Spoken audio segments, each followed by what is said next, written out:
오늘 거룩한 성일에 또 주 앞에 나와 예배드리시는 여러분 심령 가운데 주의 크신 은혜와 축복이 함께 하시기를 주의 이름으로 축원합니다.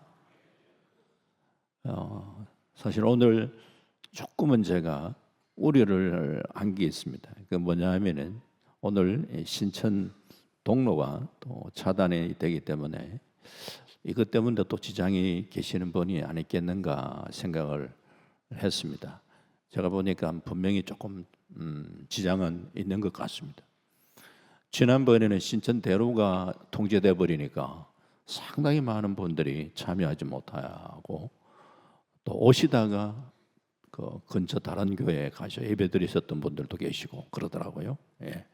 동북의 위치 자체가 굉장히 그 지장을 많이 받는 것 같던데 이런 또 여러 가지 상황 속에서라도 오늘 거룩한 성일에 또 주 앞에 나와 또 예배드릴 수 있음이 하나님의 은혜인 줄 알고 또 감사를 드립니다. 더 큰 은혜와 축복이 함께 하시기를 주의 이름으로 축원합니다. 서양 사람들은 개를 끔찍이도 사랑합니다. 요즘은 우리나라 사람들도 개를 얼마나 좋아하는지 모릅니다. 강아지에게 옷을 해입히고 침대에 베개까지, 심지어는 미장원, 또 목욕탕, 병원, 그리고 애견 호텔에다가 영양제까지 마치기도 합니다. 경기도의 안산에 있는 어떤 교회는 예배 시간에 반려견을 맡길 수 있는 실내 공간을 운영해서 봉사자들이 반려견과 함께 산책하거나 놀아주는 활동을 진행한다고 합니다. 외국에는 강아지에게 그에게 유산을 물러 주었다 하는 그 얘기는 생소한 얘기가 아닙니다. 그러다가 개가 죽으면은 무덤을 만들어주고 또 묘비를 세워주고 합니다. 우리나라는 아직도 욕을 할 때 개가 많이 등장하다 보니까 이런 문화에까지 도달한 데는 조금 시간이 걸릴 것 같습니다. 그러나 개를 끔찍하게 좋아하시는 분들 중에 이렇게 얘기하시는 분들도 있습니다. 개는 은혜를 잊지 않습니다. 강아지는 배신하는 법이 없습니다. 그런 걸 강조를 하시는 분이 계세요. 이런 얘기를 들으면 좀 사람이 좀 서글퍼지는 것 같은 느낌이 들지 않습니까? 중국에서 58 된 아들이 79세의 거동 불편한 어머니를 생매장했다는 그런 뉴스가 한번 보도된 적이 있습니다. 노모는 흙 속에서 3일이나 계셨는데 3일 만에 구조가 되셨습니다. 그래도 다행히 목숨을 건지셨습니다. 놀라운 것은 노모가 조금 이제 몸이 회복되고 말씀을 조금 하실 수 있는 상태가 되실 때에 아들 걱정하더라는 거예요. 아들이 이것 때문에 중형을 받지 않을까, 그걸 걱정하는 것이 어머니의 마음이었습니다. 이런 얘기를 들으면은 참 인간이 강아지보다 못한 자도 있구나, 이런 생각이 듭니다. 새 가운데에 까마귀는 어미보다 높은 가지에 앉는 법이 없다고 합니다. 저는 조사를 못 해봐가 모르겠어요. 까마귀가 진짜 그런지. 그런데 그렇게 소개가 되고 있어요. 그런데 우리가 살고 있는 이 시대에는 내 부모를 공경하라는 제5계명이 순환을 당하는 시대입니다. 사람이 철이 들면은 부모님 생각을 하게 됩니다. 참 부모님이 내게 이렇게 잘해 주셨는데 참 부모님의 은혜가 너무너무 참 고맙다라는 부모님에 대한 고마운 마음이 들면은 철이 들었다 얘기하는데, 그런데 그렇게 철이 들고 난 다음에 막상 이제는 효하며 살아야 되지라고 생각을 할 때쯤 되면은 부모님이 우리 곁에 계시지 않는 경우가 많습니다. 마땅히 효도해야 할 줄은 우리는 알면서도 또 그렇게 하지 못했던 또 우리들에게 우리가 이런 어버이주의를 지키면서 우리를 한번 돌아보고 또 효를 좀 더 적극적으로 실천해 나가는 그런 삶을 살아갈 수 있기를 주의 이름으로 축원합니다. 오늘 레위기 19장은 구약 성경에 참 상당히 높은 수준의 윤리를 우리에게 가르쳐주고 있는 부분입니다. 하나님은 하나님의 백성들이 세상과 구별된 거룩한 백성이 되라고 말씀하고 계십니다. 거룩한 백성이 된다는 것은 무엇인지, 거룩한 백성다운 삶을 사는 것은 어떤 삶인지, 그것을 레위기서 19장에서 설명을 해주고 있습니다. 하나님께서 요구하시는 이 거룩한 삶, 이것은 그냥 추상적인 그런 삶이 아니고, 오늘 우리 어버이 주의를 지키는데 이 거룩한 삶이 부모를 공경하는 삶과 전혀 별개가 되는 게 아니라는 거예요. 우리가 거룩하게 산다는 것과 부모를 공경하는 것은 연결되어 있다. 그래서 부모 공경과 거룩, 그것을 연결해서 지금 말씀하고 있는 그 말씀을 한번 좀 설명을 해드리려고 합니다. 그래서 첫 번째 한번 생각해 보려 하는 것은 너희는 거룩하라는 하나님의 명령이에요. 레위기서 오늘 19장 1절 2절, 이 레위기서 19장 전체의 서론 부분이라고 할 수 있는데 화면에 뜨는데요, 여호와께서 모세에게 말씀하여 이르시되 너는 이스라엘 자손의 온 회중에게 말하여 이르라 너희는 거룩하라 이는 나 여호와 너희 하나님이 거룩함이니라 했습니다. 오늘 서두에 이스라엘 백성들이 거룩한 백성이 되어야 하는 그 당위성에 대해서 말씀해 주고 있는데, 이유는 내가 거룩하니 너희도 거룩해라. 너희 하나님 백성 아니냐? 하나님이 거룩하니 하나님의 백성된 너희들도 거룩해야 되지 않냐라고 얘기를 합니다. 뿐만 아니라 이 명령은 반드시 지켜야 하는 명령이죠. 왜? 하나님의 명령이기 때문에. 시작을 여호와께서 모세에게 말씀하여 이르시되 하면서 너는 이스라엘 온 회중에게 말하여 이르라. 여호와께서 모세에게 이르시면서 이 하나님의 명령은 모든 이스라엘 백성들이 따라야 할 그런 명령이라고 그렇게 서두에 말씀을 하시면서 거룩을 얘기를 합니다.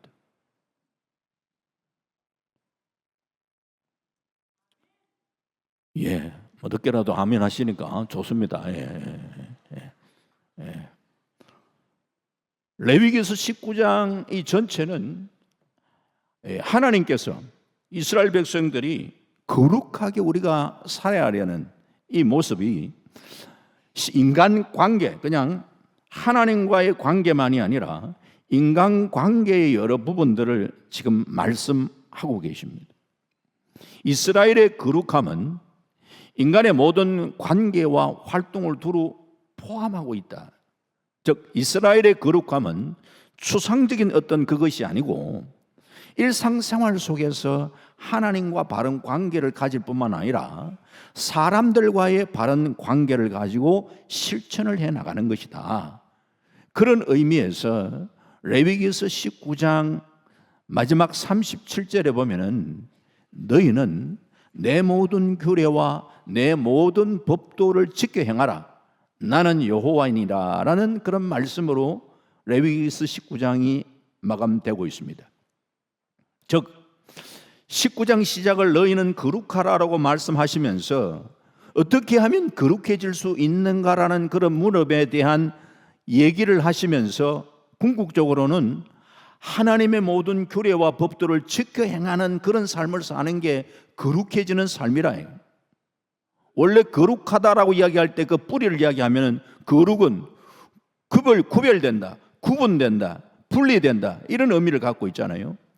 그러니까 하나님께서 너희는 거룩하라고 이야기할 때에 이스라엘 백성들을 둘러싸고 있는 많은 주변에 타민족, 이방민족들이 있는데 그들과는 달라야 되지 않느냐는 거예요. 하나님의 백성들이 이방의 다른 민족과 다르게 살 수 있는 그 비결은 다름이 아니라 너희는 내 모든 규례와 내 모든 법들을 지켜 행하는 삶이라는 거예요.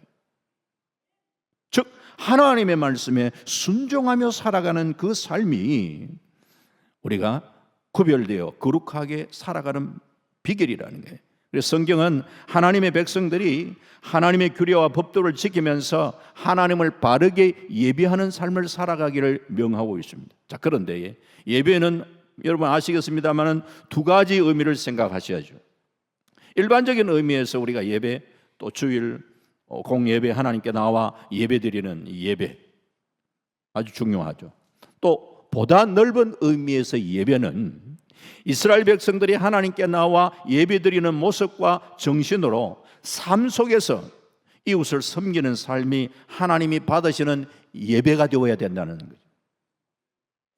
즉 평상시 우리의 모습이 예배자의 삶을 살아갈 때에 주일 예배가 하나님이 받으시는 살아있는 예배를 드릴 수가 있다는 거예요.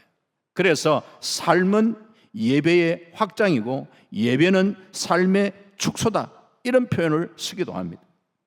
예배를 드리는 것은 삶 속에서 예배자다운 삶을 살아가기 위함입니다. 자, 그렇다면 우리 일상의 삶의 중심, 내가 하나님 앞에 예배를 드리고 이제 일상으로 우리가 돌아갈 때에 우리 일상의 중심적인 삶이 가정. 그렇다면 이 가정 생활 속에 우리의 삶의 좀 기본이 되는 가정 생활 속에 부모 공경은 우리 삶의 기본이 된다는 거죠. 그런 의미에서 거룩과 그러면서 부모 공경, 이것을 연결지어서 오늘 성경은 얘기를 하고 있습니다. 물론 성경은 자녀들에게만 부모 공경을 일방적으로 요구하고 계시지 않습니다. 부모가 자녀를 바르게 가르치고 해야 하죠. 부모와 자녀의 관계는 어떠한 관계가 되는가 하는 것을 가르쳐주는 이 말씀, 우리 오늘 교동문 우리 함께 가면서 봤습니다만 에베소서 6장 1절 이하의 말씀에 특히 1절에 보면 자녀들아 주 안에서 너희 부모를 주 안에서 순종하라, 이것이 옳으니라. 옳다. 부모를 주 안에서 순종하는 그것은 옳은 일이고 바른 일이고 마땅한 일이다, 이 말이죠. 자, 그러면서 에베소서 6장 4절 말씀에 보면은 아비들에게 또 아비들아 너희의 자녀를 노엽게 하지 말고 오직 주의 교훈과 훈계로 양육하라. 여기 중요한 것은 강조하는 게 또 아비들아. 또라는 말을 우리가 생각해야 되는 거예요. 분명 앞부분은 부모님에게는 어떻게 해야 할 것을 말씀하고 있는데, 자, 그러면은 부모에게 이 자녀가 어떻게 해야 되는가 그것만으로 끝나는 것이 아니라 원만한 가정, 그 가정이라면은 자녀들도 잘 해야 되지만서도 부모들이 또 해야 할 일이 있기 때문에 또 자녀들은 마땅히 부모의 공경을 하고 효하고 그건 마땅한 것인데 그거로 끝나는 것이 아니라 또 부모들도 자녀들에게 이렇게 해야 된다라는 얘기를 말씀하고 있는 거예요. 그러면서 우리가 생각해야 하는, 우리가 부모님께 순종을 하고 하는데 이런 순종이라는 그 용어를 우리가 한번 생각해 볼 때에 부모님이 평소에 인자하시고 또 가령 또 선생님이, 내가 존경하는 선생님이 뭔가 우리에게 뭔가를 얘기를 할 때에 이걸 좀 해라 저걸 할 때, 그런데 그 부모님에 대해서 선생님에 대해서 내가 좋은 마음, 존경의 마음, 이런 마음을 가지고 있는 상황 속에서 어떤 명을 할 때에 기쁨으로 사실 할 수 있습니다. 그분을 존경하는 마음으로. 그러나 평소에 그런 관계가 제대로 되어 있지 않을 때 별로 그분에 대한 인격에 대해서 별로 신뢰하지 않고 그럴 경우에 명령을 한다면은 마지못해서 할 수는 있겠지만서도 정말 기쁨으로 순종하기는 어려울 거라는 거예요. 제가 말씀드리고 싶은 것은 그런 면에서 우리가 이 관계라는 거, 부모와 자녀도 결국은 보면은 상반간에 있어서 자녀는 자녀로서의 마땅한 도리를 다 해야 될 것이고, 또 부모는 부모로서의 역할들을 잘 우리는 감당하는 그런 모습들이 사실 우리에게 필요한 것이죠. 이와 마찬가지로 우리가 성경에서는 보면은 일방적으로 우리에게 뭔가 요구하는 게 아니에요. 사도 바울이 남편과 아내, 부모와 자녀, 그리고 또 주인과 종의 관계에서 순종을 요구할 때에 일방적으로 얘기를 하지 않습니다. 그리스도를 경외함으로 피차 순종할 것을 얘기를 하고 있어요. 이 말씀의 의미는 아내가 남편에게 순종하는 것, 자녀가 부모에게 순종하는 것, 종이 주인에게 순종하는 것은 모두 그리스도를 경외함으로 상반간에 책임 있는 그런 행동을 할 것을 우리에게 가르쳐 주고 있다라는 얘기죠. 어쨌든 다시 큰 틀로 다시 한번 돌아보면은 하나님께서 하나님의 백성들에게 지금 현재 거룩을 요구하고 계십니다. 내가 거룩하니 너희도 거룩하라.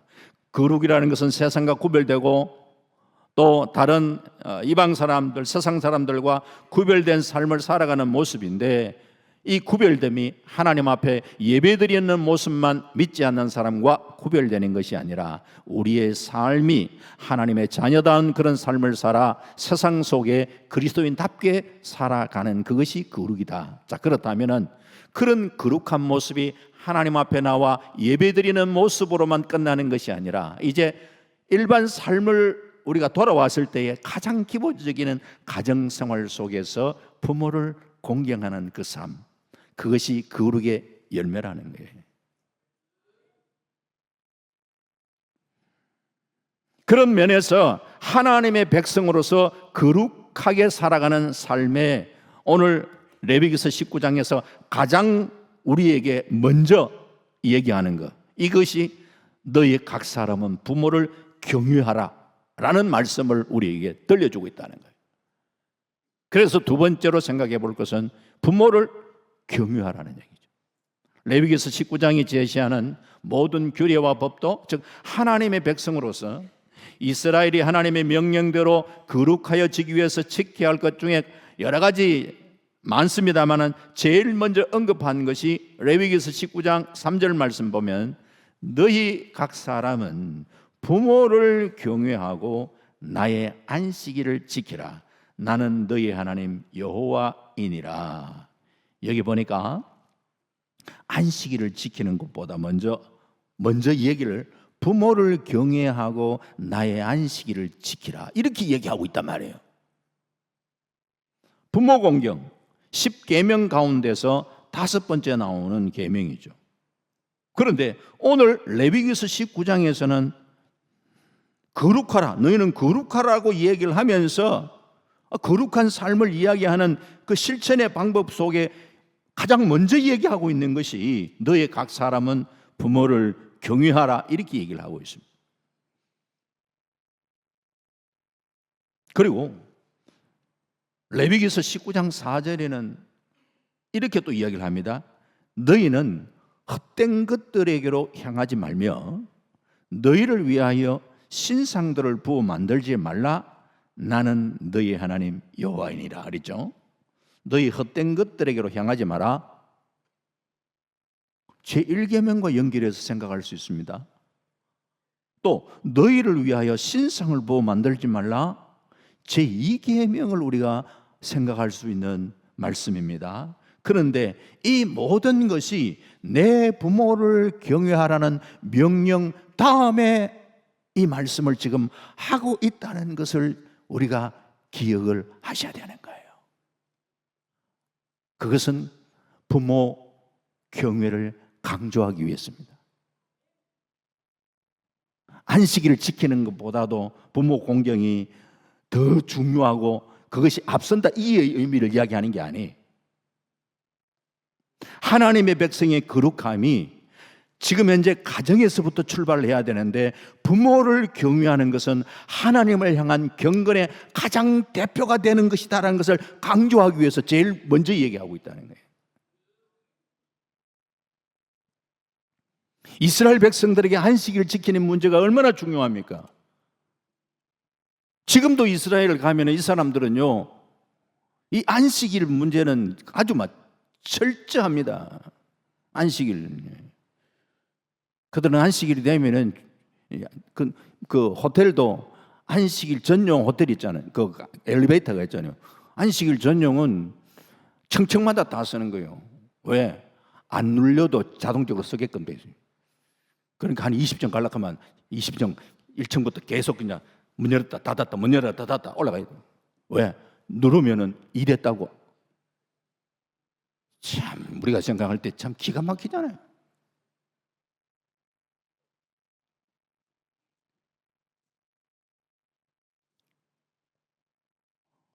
어떤 목사님이 안식일에 식당을 갔는데 주문을 하는데 보니까 주문 받는 이 아가씨가 유대인이 여러 명이 가서 주문을 하는데 이 자매가 약간 당황을 하는. 왜 당황을 하는가? 목사님이 경험이 있어서 아신 거예요. 주문을 한 몇 사람만 받으면 머리에 기억해가지고 옮기면 되는데 여러 사람이니까 받아 적어야 되는데 받아 적으면 안식일에 이거 안식을 범한 게 돼가지고 못 적고 있는 거예요. 제가 말씀드리고 싶은 그만큼 이들이 안식일을 얼마나 중요하게 여기는데, 그런데 오늘 부모를 경외하는 것을 앞세우고 있잖아요. 다시 말하면 안식일 지키는 것이 그렇게 중요하지만 자기 부모를 경외할 줄 모르고 지키는 안식은 하나님이 기뻐하지 않는다는 거예요. 오직 하나님만을 섬기며 하나님의 어떤 형상도 만들지 않는 게 중요하지만 그것도 부모를 경외함이 없는 그런 경건, 이거는 참된 경건이라 말할 수가 없다는 거예요.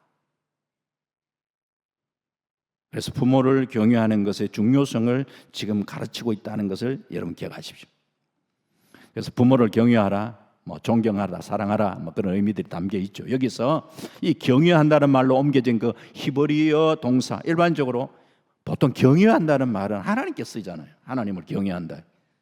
하나님을 대상으로 하는 말이 부모에게도 사용되었다는 것은 부모에 대한 공경이 사람에게 있어서 얼마나 크고 중요한 도리인가를 우리에게 보여주고 있다.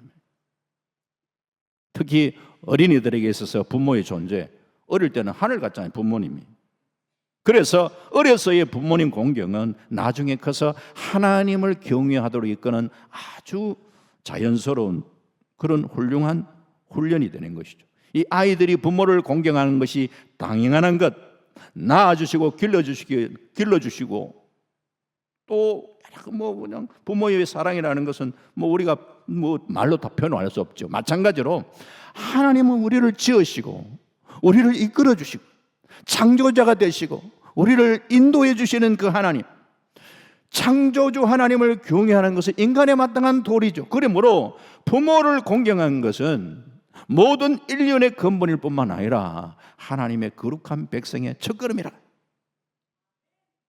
이것이 결코 부모 사랑이 하나님의 사랑보다 앞서며 더 중요하다는 것을 얘기하는 게 아니고 그만큼 부모 공경이 얼마나 중요한가라는 것을 지금 현재 가르치기 위해서 다른 계명보다 앞서서 얘기를 하고 있다는 거예요. 즉 하나님의 백성이 진정 거룩해지고 정말 하나님을 경외하는 백성이 되기 위해 실제적으로 우리가 실천에 대한 가장 기본이 부모를 공경하는 거예요. 그런 의미에서 부모 공경은 단순한 인륜이 아니라 천륜이라는 거예요. 부모를 공경하는 것은 하나님의 뜻이고 하나님 자신을 경외하는 것에 가장 가까이서 있는 모습입니다. 부모의 존재가 이러하다면 우리는 부모의 사회적 지위가 어떠하든지 신체적, 정신적 상태가 어떠하든가 상관없이 존경과 사랑으로 대해야 한다는 것입니다. 그것은 모든 인간적인 의무와 책임 가운데 가장 중요한 일이기 때문입니다. 참 사실상 부모님이 자식에게 부어주시는 그 사랑, 하나님 다음으로 끝이 없습니다.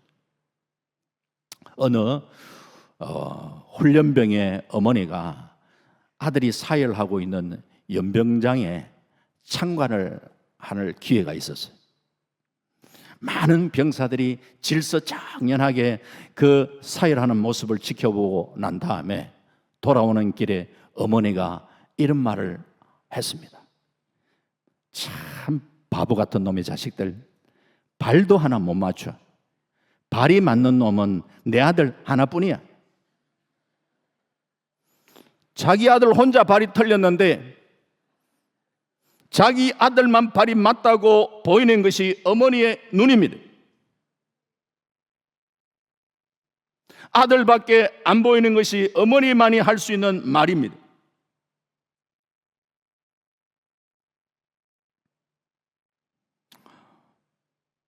이런 우리가 부모님에 대해서 공경해야 되는 것은 마땅하죠. 예수님께서도 부모를 공경하는 일이 하나님을 섬기는 일이라고 하는 사실을 여러 차례 강조하고 있습니다. 그 중에 바리새인들과 서기관들과 토론하면서 하셨던 말씀, 마가복음 7장 9절에서 13절의 그 말씀이 소개되고 있는데, 바리새인들은 부모님을 공경하는 일에 써야 할 돈을 하나님께 바치면은 그거는 부모를 공경하는 일로 간주했습니다.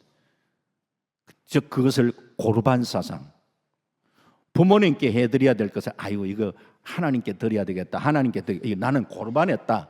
고르반하고 난 다음에는 부모 공경 안 해도 된다.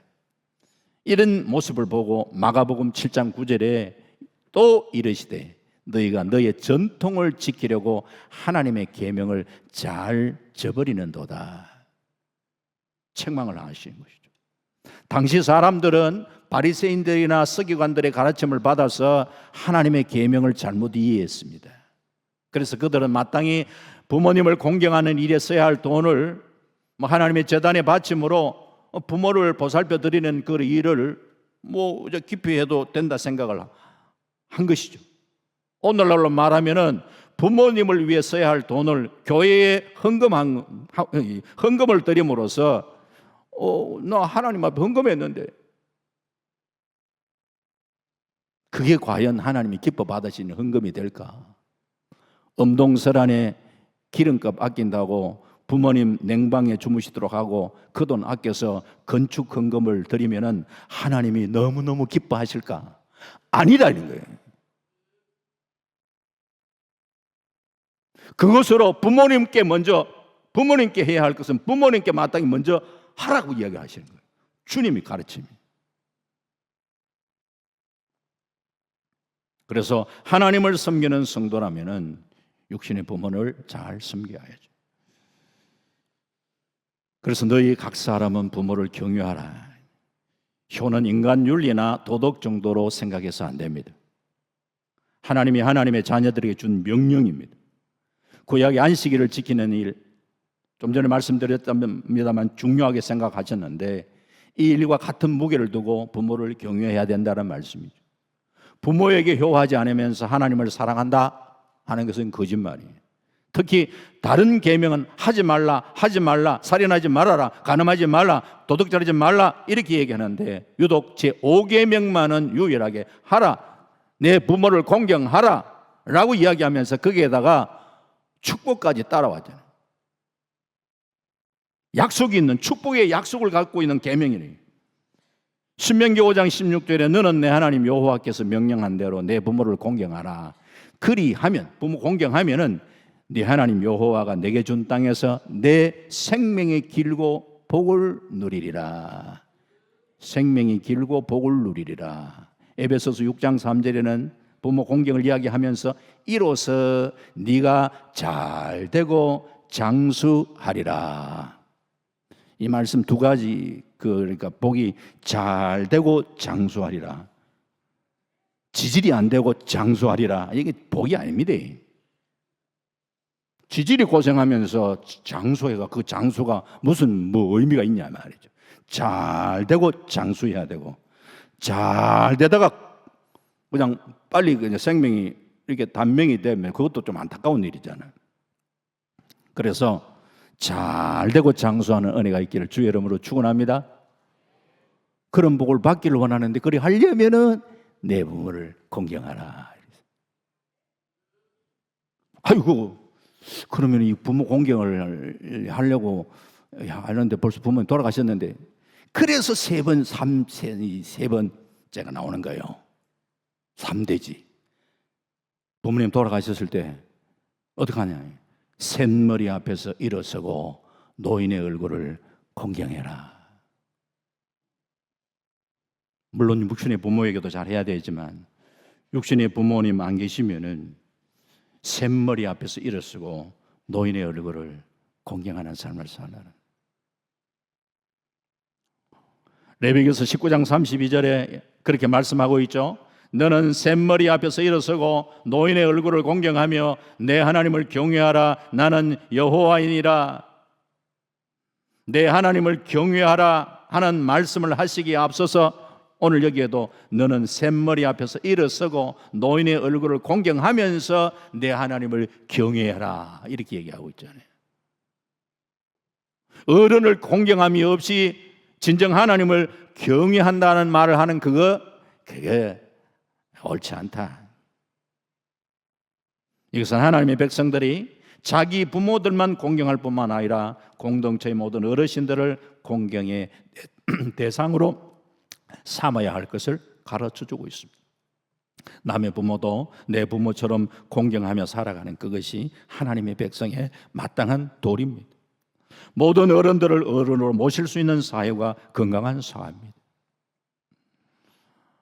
경로사상, 참 우리가 물론 우리 사회도 노인 인구가 자꾸 이제 많아지면서 이것이 우리 사회적인 나름대로의 어떤 과제가 되기도 하지만 그래도 우리가 연세 드신 어르신들을 잘 우리가 공경해야 합니다. 참 우리 사회 여러 가지 이 노인 인구가 많다 보니까 사회에 어떤 여러 가지 문제가 되기도 하지만 그것 때문에 어쩌면은 이 경로 사상이 점점 또 거기에 대해 식어지는 경향도 없지 않아 있겠습니다. 하지만 사회가 어떻든지 간에 우리의 어떤 중심 속에 우리가 해야 할 도리는 하나님의 백성은 이런 연세 드신 어르신 노인의 얼굴을 공경하는 이 자세를 잃어서는 안 됩니다. 저는 동북의 우리 성도님들이 이 경로 효친 이 정신을 잘 살리고 실천하는데 앞장설 수 있기를 바랍니다. 오랜 세월 가정을 위하여, 사회를 위하여, 교회를 위하여, 하나님 나라를 위하여 수고하신 어른들이 비록 은퇴하셨다 하더라도 그분들을 존경하는 마음을 잃지 말아야 돼요.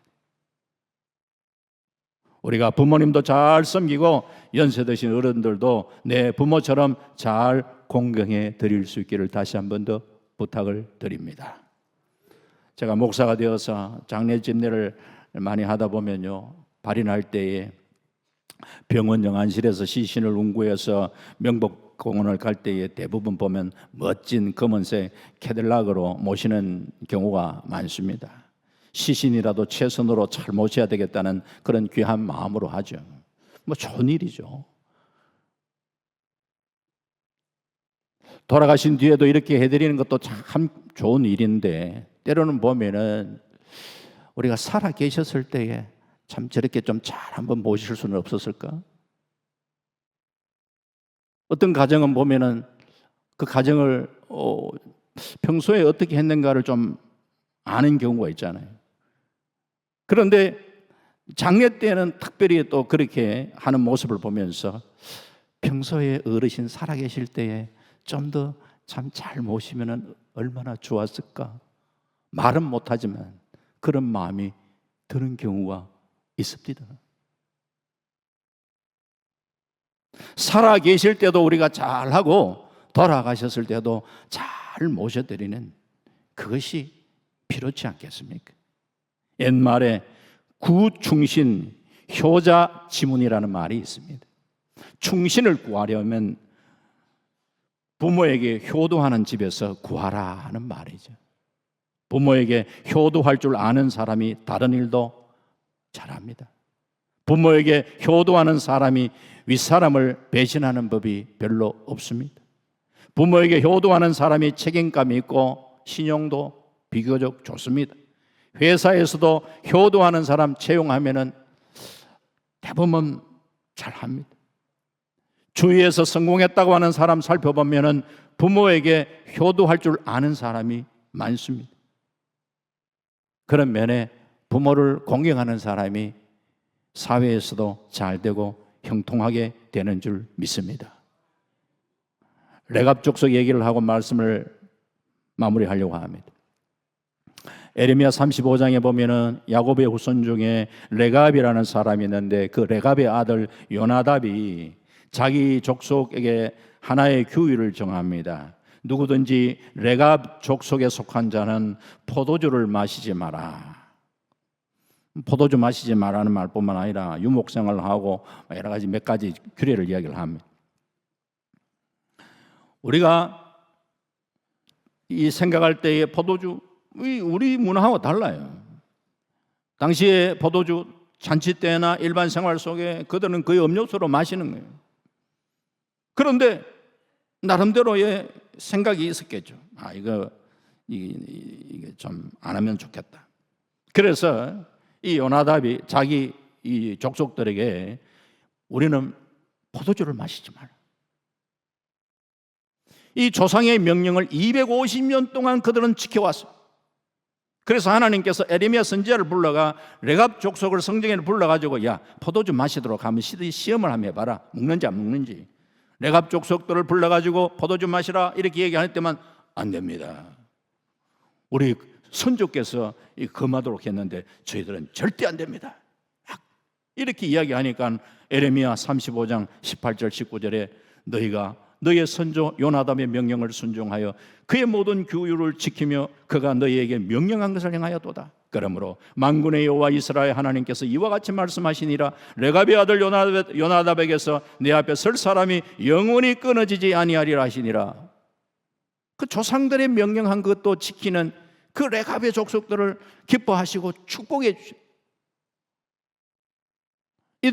너희들은 유목생활을 해라. 그래서 그들은 집을 짓지 않고 그냥 유목생활을 하고 그렇게 살다 보니까 계속해서 양을 치고 아마도 우리가 그 성경학자 가운데 추측컨대 그 레갑의 그 후손들이 계속 자기들은 신앙을 지키기 위해서 또 선조들이 얘기했던 그 명령을 따라 살기 위해서 목축을 하고 하는데 그렇게 쭉 우리가 세월이 흘러오다가 그 사람들이 예수님이 이 땅에 오실 때에 그때에 목자들에게 천사들이 나타났잖아요. 그때의 그 목자들이 레갑의 후손일 가능성이 높다라고 그렇게 성경학자들이 보는 견해도 있다는 거예요. 상당히 저는 일리가 있다는 생각을 말씀했습니다. 사랑하는 성도님, 눈에 보이는 부모님을 제대로 공경하지 못하는 사람이 눈에 보이지 않는 하나님을 공경할 수가 없습니다. 그래서 하나님께서 우리에게 먼저 부모를 경외하는 자녀가 되어라 말씀하시오. 뿐만 아니라 샘머리 앞에서 일어서고 노인의 얼굴을 공경할 줄 아는 성도가 되라고 말씀하고 있습니다. 이렇게 할 때에 이것이 땅에서 잘 되고 장수하는 복이 따른다 말씀하셨습니다. 어버이 주의를 지키면서 이 말씀을 또 한번 가슴에 잘 새기시면서 효를 실천하며 살아가시는 우리 동북의 모든 성도님들이 다 되시기를 주님의 이름으로 축원합니다. 아멘. 하나님 감사합니다. 하나님께서 레위기 19장 말씀을 통하여 너희는 거룩하라, 이 거룩의 명령을 주시면서 그 중에 첫 번째로 우리에게 가르치는 것이 너희 각 사람은 부모를 경외하라고 그렇게 얘기를 하고 있습니다. 우리가 거룩하게 살아가는 삶의 가장 기본이 부모를 경외하는 일임을 가르치시는 이 말씀을 오늘 이 어버이 주일을 우리가 지키면서 가슴에 잘 새길 수 있도록 하나님 도와주시고